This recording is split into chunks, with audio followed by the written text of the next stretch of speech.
आज महाबहस में सवाल यही कि कोरोना से जंग में कौन कौन विलेन, कहां कहां पर विलेन, कौन कौन कोरोना के साथ खड़ा है। आज बात हम इसी पर करेंगे। और इसमें एक जो विलेन सामने नजर आ रहा है कि क्या इस महामारी के दौर में जब हर कोई लड़ रहा है इससे, क्या सरकार, क्या आम आदमी, उस बीच कुछ ऐसे भी लोग हैं जो अपने मुनाफे के चक्कर में लोगों को भूखा रख रहे हैं, कालाबाजारी कर रहे हैं, जमाखोरी कर रहे हैं। आज बात इस पर भी करेंगे और करेंगे बात सीएम के एक्शन की भी। लेकिन पहले ये रिपोर्ट।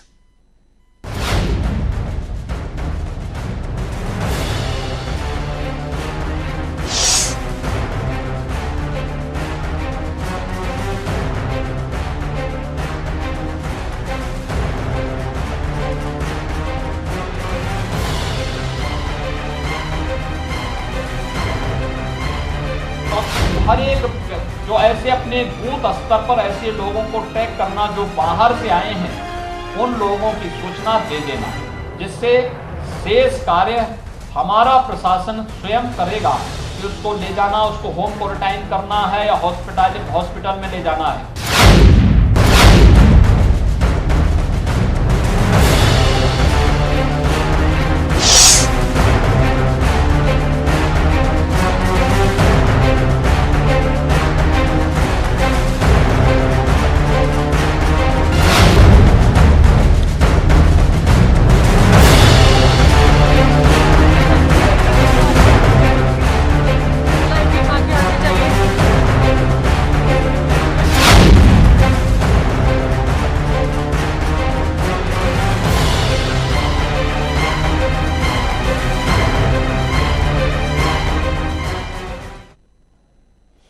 चौबीस तारीख को ही सीएम ने सख्त लहजे में कह दिया था कि कोई ऐसे वक्त में जमाखोरी की हिम्मत न करे। लेकिन कुछ ऐसे भी जमाखोर हैं जो अभी बाज नहीं आ रहे और कहां कहां ये जंग कमजोर पड़ रही है जो कोरोना से लड़ी जा रही है।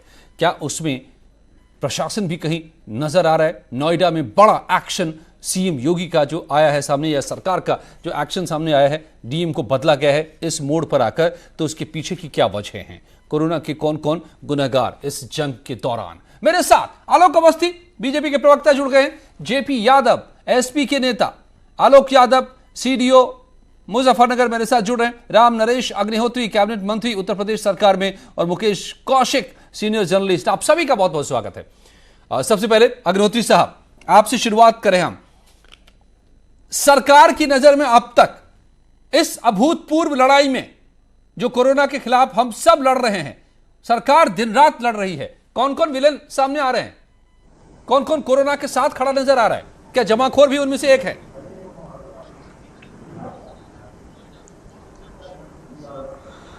देखिए, उत्तर प्रदेश का ये सौभाग्य है कि एक कर्मठ मुख्यमंत्री हम सबको मिले और मुख्यमंत्री जी का संकल्प है कि उत्तर प्रदेश से कोरोना को भगाना है।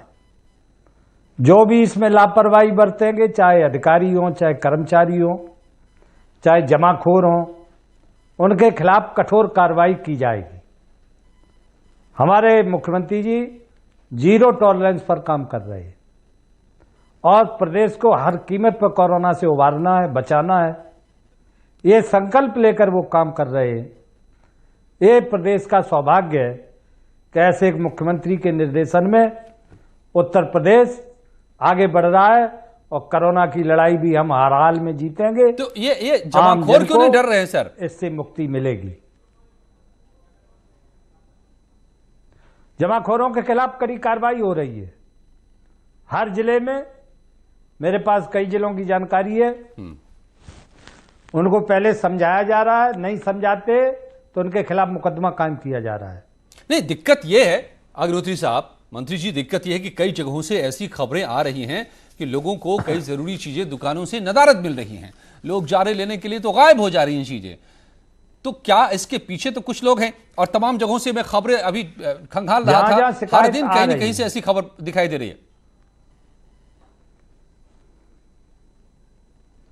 जहां जहां से शिकायत आ रही है वहां कार्रवाई की जा रही है।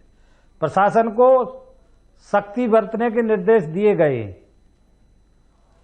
और किसी भी कीमत पर जमाखोरी नहीं होने दी जाएगी।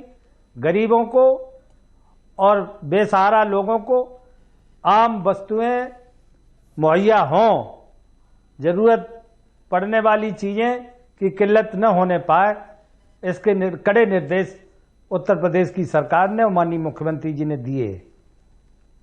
रामनरेश जी, क्या यही कड़ा रवैया है सीएम योगी का कि इसकी वजह से नोएडा के डीएम बदले गए हैं आनंद फानन?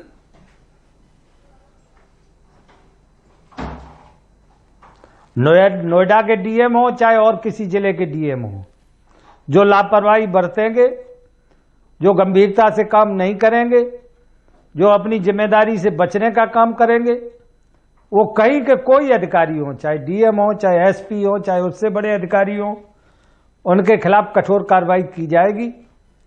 हमें लोगों के जनजीवन को बचाना है, कोरोना से विजयी होना है जी, तो इसमें लापरवाही बरतने का कोई काम नहीं है। तो मंत्री जी, नोएडा के डीएम ने कैसी लापरवाही बरती जिस वजह से अब उनको यहां से बदलना पड़ा है, हटाना पड़ा है इस वक्त?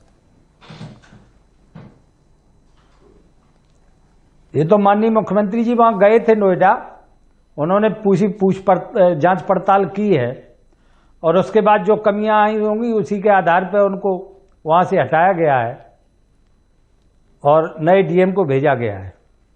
तो और भी ऐसे डीएम की शिकायतें आ रही हैं क्या? और भी डीएम पर तलवार लटक रही है इस वक्त जो कोरोना से जंग में पिछड़ रहे हैं?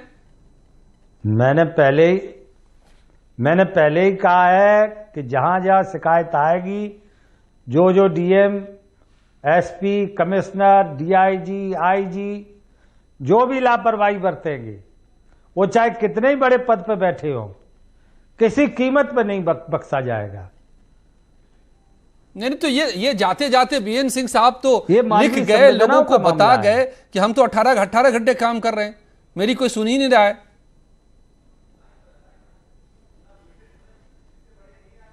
उनके खिलाफ जांच सेटअप की गई है और जांच होगी। जांच के खिलाफ बाद और कड़ी कार्रवाई की जाएगी अगर दोषी पाई जाएगी। ऐसे में अग्निहोत्री साहब, बड़ा ही दिलचस्प हो जाता है इसको भी समझना कि जब डीएम नहीं बख्शे जा रहे हैं तो फिर ये छोटे छोटे शहरों में जगह जगह जमाखोर कैसे हिम्मत कर पा रहे हैं कि लोगों के राशन को, लोगों की जरूरी चीजों को, मास्क को, तमाम खाने पीने के सामानों को दबा ले रहे हैं? ये जरूरत कैसे इनको सबक देगी सरकार? नहीं, दोनों ही पक्ष हैं। जो लोग जमाखोरी कर रहे हैं, ओवर रेटिंग कर रहे हैं, उनके खिलाफ प्रशासन कार्रवाई कर रहा है और बहुत समाज सेवी लोग हैं, हमारे भारतीय जनता पार्टी के कार्यकर्ता हैं, राष्ट्रीय स्वयंसेवक संघ के स्वयंसेवक हैं, ये बराबर जो हमारे परेशान लोग हैं, जो गरीब हैं, कमजोर हैं, जिनके पास खाने पीने के लिए नहीं है, उनके पास तक बराबर राशन पहुंचा रहे, भोजन पहुंचा रहे। समाज का वो भी एक आईना है, वो भी एक दृश्य है कि गरीबों की सेवा करने के लिए समाज सेवी संस्थाएं उमड़ पड़ी हैं। हमारे आरएसएस के लोग लगे हैं, भारतीय जनता पार्टी के हमारे कार्यकर्ता लगे हैं, विधायक लगे हैं, सांसद लगे हैं, सभी लोग लगे। मैंने अपने क्षेत्र में हजारों की संख्या में लोगों के घरों पर राशन भिजवाए, जो वास्तव में खाने पीने में असमर्थ हैं, जिनके पास कुछ है नहीं, साधन नहीं है, उनके पास मैंने अपने क्षेत्र में ही भिजवाए। इस तरह सभी विधायक, सांसद अपने अपने क्षेत्रों में काम कर रहे हैं, नगर पालिकाओं के चेयरमैन कर रहे हैं, समाज सेवी संस्थाएं कर रही हैं। तो लोग लगे हुए हैं और एक तरफ तो ये भी एक दूसरा पहलू है।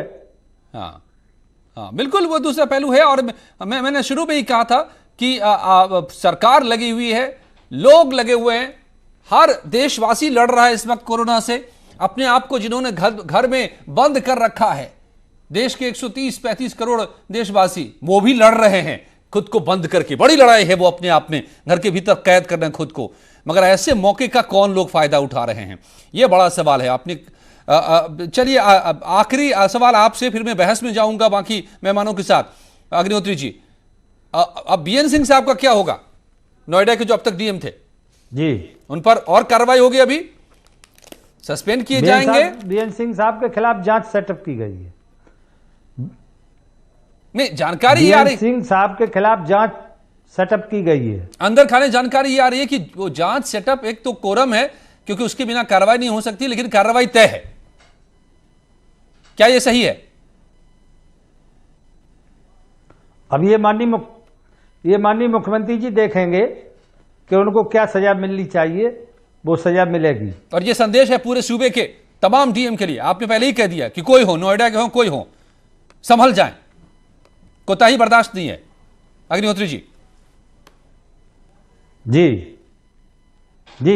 सबके लिए चेतावनी है। ये सबको समझने की जरूरत है कि ये नॉन टॉलरेंस का मामला है, इस पर कोई लापरवाही किसी कीमत पर बर्दाश्त नहीं की जाएगी। कोरोना से सारे काम बंद करके हम सब एक ही काम में लगे हैं।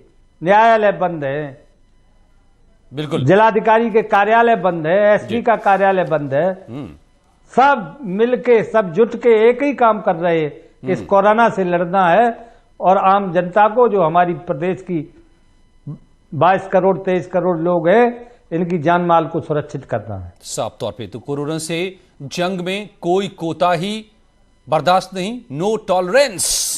सीएम ने अपने एक्शन से जो बात संकेत दिया है उसकी तस्दीक राम नरेश अग्निहोत्री, कैबिनेट मंत्री, उत्तर प्रदेश सरकार, हमें यहां न्यूज 18 पर महाबहस में दे रहे हैं। बहुत बहुत धन्यवाद राम नरेश जी आपका मेरे साथ जुड़ने के लिए महाबहस में। और अब मैं रुक करता हूं बाकी मेहमानों का।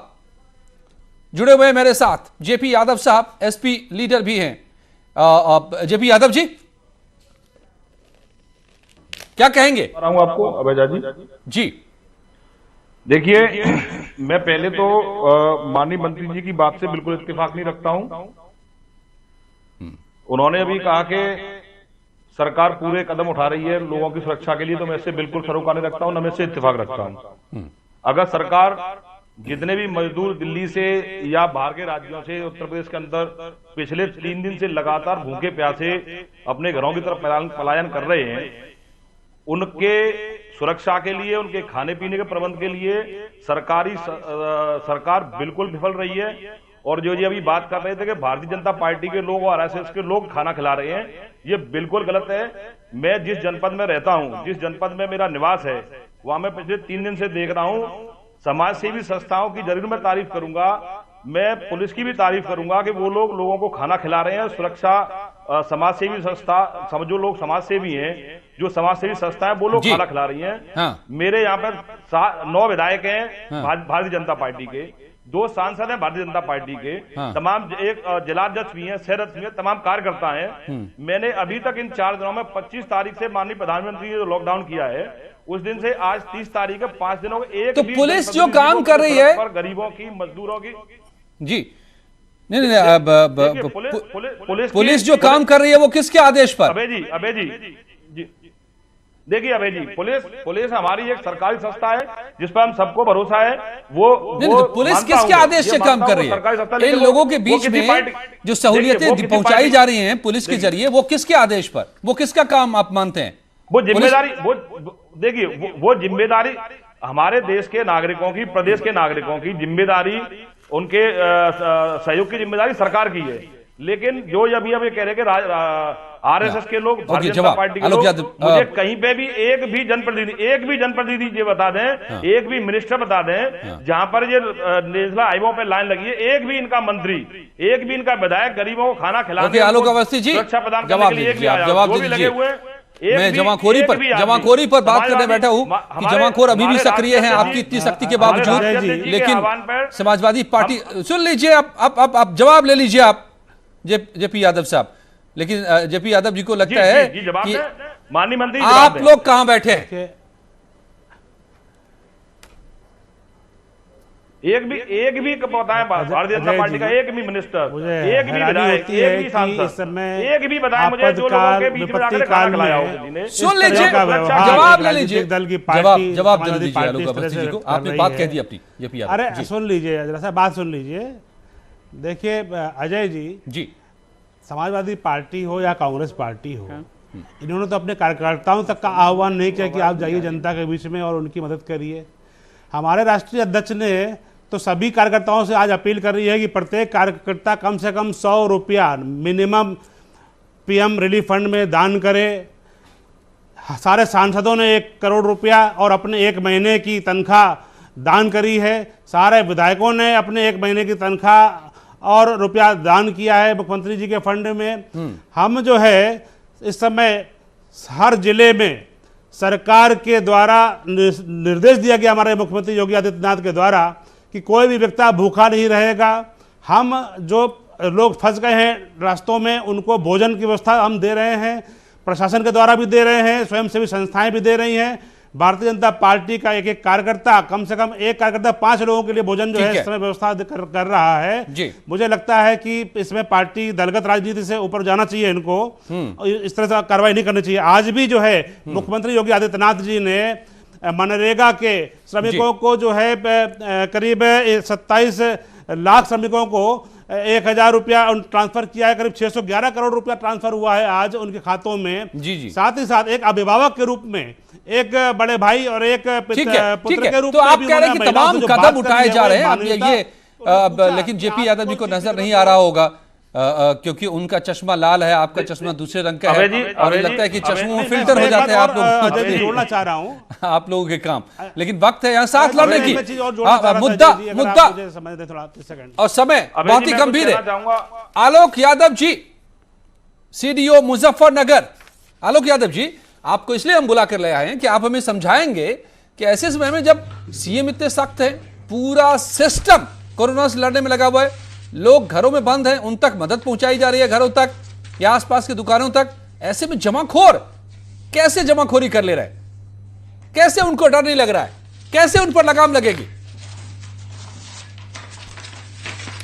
जी, मैं आपको बताना चाह रहा हूं आपके माध्यम से कि हमारे जनपद मुजफ्फरनगर में इस मामले में बहुत ही सख्त कार्रवाई की जा रही है। हमारे द्वारा सेक्टर मजिस्ट्रेट और जोनल मजिस्ट्रेट बनाए गए हैं जो हर एक क्षेत्र में जाकर, हर एक दुकान पर जाकर ये पड़ताल कर रहे हैं। हर एक व्यक्ति से पूछा जा रहा है कहीं ओवर रेटिंग तो नहीं हो रही, कहीं कोई जमाखोरी तो नहीं की जा रही है, और जहां पर भी ऐसी शिकायतें आ रही हैं उनमें आवश्यक वस्तु अधिनियम में सख्त कार्रवाई की जा रही है। अभी तक लेकिन ऐसी रिपोर्ट कम ही मिल रही है।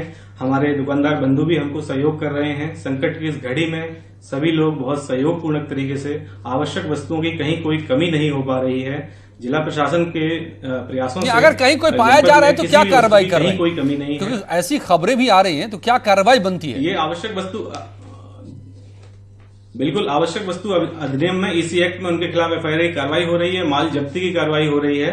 इसीलिए लेकिन उनसे बात करके पहले समझा दिया गया है कि राष्ट्रीय आपदा है, इस समय ऐसा कोई कदम बिल्कुल भी स्वीकार नहीं होगा, इसलिए कोई भी ऐसी स्तर पर ज्यादा शिकायतें नहीं प्राप्त हो रही हैं। नहीं, आपको नहीं लगता है कि माल जब्ती से बात नहीं बनेगी? इससे नहीं डरते हैं वो? क्योंकि जो जमाखोरी करते हैं, ओवर प्राइसिंग करते हैं, वो मुनाफा कमाते रहते हैं, थोड़े बहुत अगर जब्ती हो भी गई तो क्या फर्क पड़ता है? ये रवैया रहता है जमाखोरों का। शासन के सख्त निर्देश हैं, उन्हीं के अंतर्गत कार्रवाई की जा रही है और प्रशासन के सहयोग से सभी आवश्यक वस्तुओं के दाम बिल्कुल कंट्रोल में हैं। कहीं भी कोई इस प्रकार की अत्यधिक कोई ओवर रेटिंग की कोई समस्या नहीं आ रही है। प्रशासन के प्रयास रंग दिखा रहे हैं और इस समय कोई भी आवश्यक वस्तु की, एसेंशियल सर्विसेज की कहीं कोई दिक्कत नहीं आ रही है। ऑलराइट, सीनियर जर्नलिस्ट भी मेरे साथ जुड़े हुए हैं इस वक्त, मुकेश कौशिक साहब। मुकेश जी, आपके सामने ये 3 तस्वीरें हम ने रखी। एक, नोएडा डीएम को बदला गया जिन परिस्थितियों में, वो आप समझ रहे हैं। दूसरी तरफ जमाखोरी की जो शिकायतें आ रही हैं और उस पर पक्ष आपने सुना सभी। आलोक जी के पास मैं आऊंगा। आलोक जी, पहले जोड़ लूं मैं सीनियर जर्नलिस्ट को भी, और समाजवादी पार्टी की शिकायत भी। यूपी कहां खड़ा है इस वक्त इस जंग में?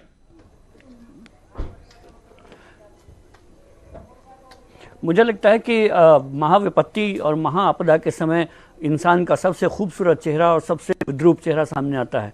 और ऐसे में जबकि कोरोना वायरस पूरी दुनिया की एक समस्या है, हर जगह पैनिक मचा हुआ है, लोग अपनी जान के लिए तरस रहे हैं। ऐसे में जब भारत में पूरी तरह से लॉकडाउन हुआ तो जाहिर तौर पर उन लोगों का सक्रिय होना बहुत स्वाभाविक बनता है जो जमाखोरी कर सकते हैं, जो साइबर बुलिंग कर सकते हैं, जो साइबर क्रिमिनल हो सकते हैं या मार्केट में को मैनिपुलेट कर सकते हैं।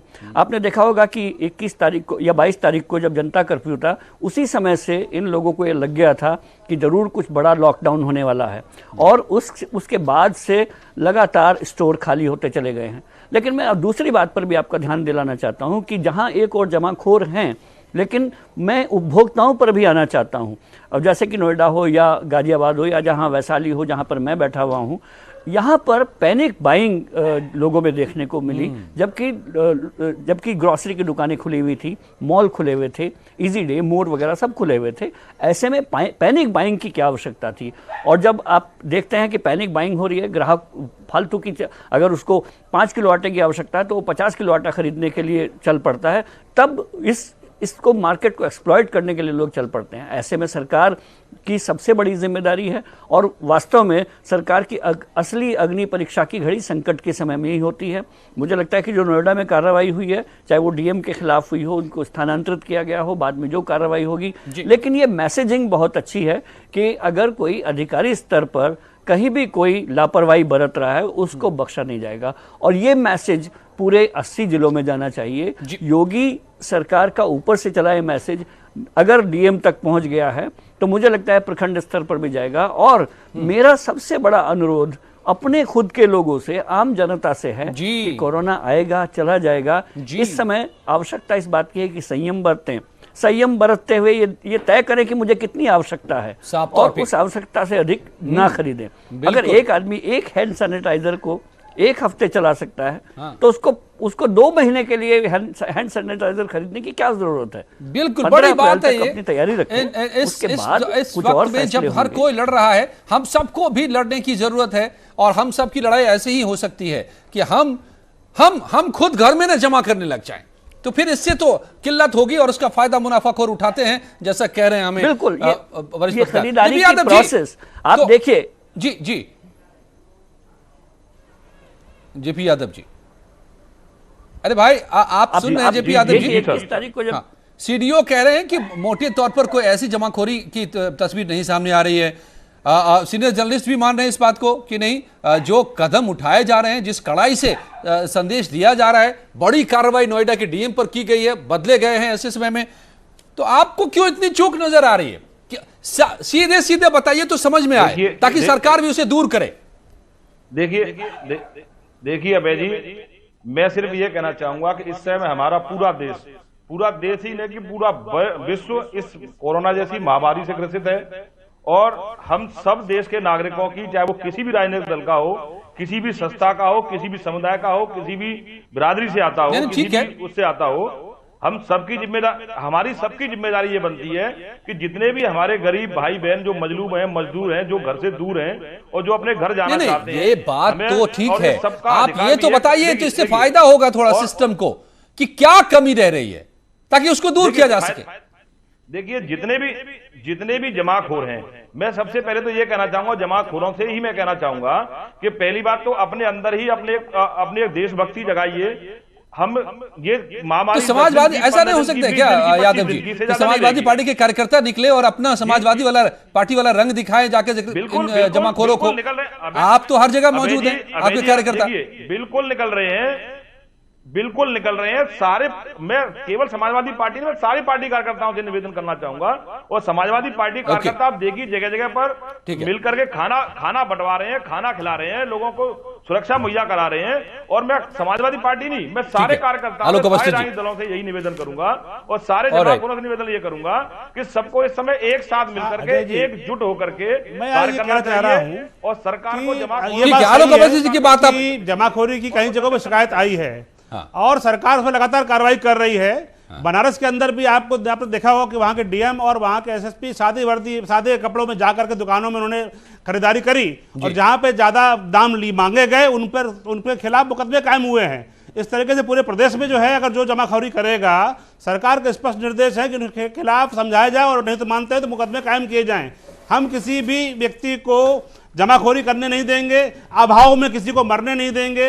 आज भी 27 लाख लीटर दूध जो है बटा है। आज कम से कम स्वयंसेवी संस्थाओं द्वारा 3 लाख से अधिक खाद्य के पैकेट बांटे गए हैं। मुख्यमंत्री योगी आदित्यनाथ जी आज नोएडा स्वयं जाए, उन्होंने वहां के जब अवस्था देखी, डीएम को खुद फटकारा उन्होंने, और डीएम को इसीलिए हटाया गया है क्योंकि वो उन्होंने कार्य में अनियमितताएं बरती थी।